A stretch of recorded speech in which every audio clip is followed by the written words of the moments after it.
నమస్తే, welcome to Telugu one cinema. This is Diveshree. Animal, Pushpa 2, Chhaava ఈ మూడు చిత్రాలు పాన్ ఇండియా రేంజ్లో బిగ్గెస్ట్ బ్లాక్ బస్టర్గా నిలిచిన విషయం తెలిసిందే.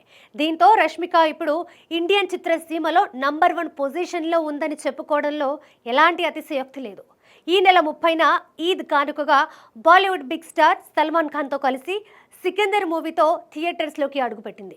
ఇప్పుడు ఈ మూవీ డివైడ్ టాక్ని తెచ్చుకొని భారీ పరాజయం దిశగా వెళ్తోంది.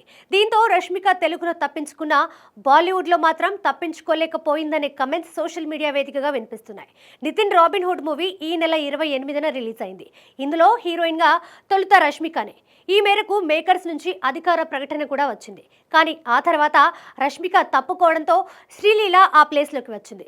ఇప్పుడు ఈ మూవీ ప్రేక్షకుల నుంచి మిశ్రమ స్పందనని అందుకుంటుంది. కలెక్షన్స్ కూడా పెద్దగా రావడం లేదు.